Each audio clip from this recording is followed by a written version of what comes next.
I mastri norcini sono tornati per la quinta volta a Montagnana per festeggiare Sua Maestà il maiale. Domenica 20 gennaio è stato ospitato infatti, nella tensostruttura allestita in piazza, l'antichissimo rito della macellazione del suino, del quale, sin dai tempi passati, non si butta via nulla.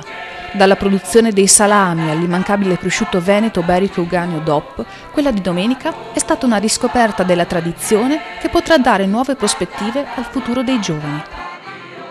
Sicuramente una festa per stare assieme, per fare aggregazione, nello stand gastronomico che per la prima volta quest'anno ha avuto la sua apertura. Nelle serate passate c'è stato un momento veramente di aggregazione con cantastoria, con balli tradizionali, con fisarmoniche, coinvolgimento dei nostri ospiti, un momento veramente di festa, ma non è solamente festa inteso in questo senso quello che è questa quinta edizione della festa del maiale, ma bensì siamo qua a parlare, a valorizzare il maiale, la lavorazione del maiale stesso in tutte le sue parti. Ricordiamo che il maiale è una carne povera, la carne dei nostri contadini, la carne del nostro passato, ma che ha un grande valore sotto il profilo nutrizionale, ma anche di bontà del piatto nel nostro tavolo ancora oggi. Questo per andare poi a valorizzare e parlare ancora di agricoltura, dove oggi in questo momento di crisi economica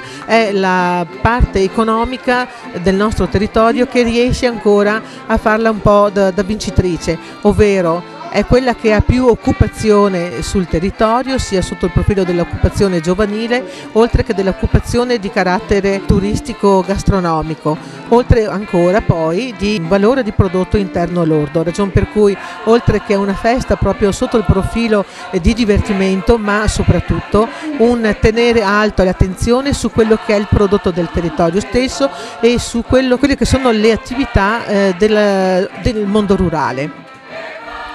Tra musiche popolari, il raduno dei tabarri e la vendita dei salami freschi realizzati durante il pomeriggio, l'evento ha richiamato in piazza centinaia di visitatori che hanno concluso la giornata all'interno dello stand gastronomico, dove hanno potuto gustare i prodotti tipici del territorio a base di maiale.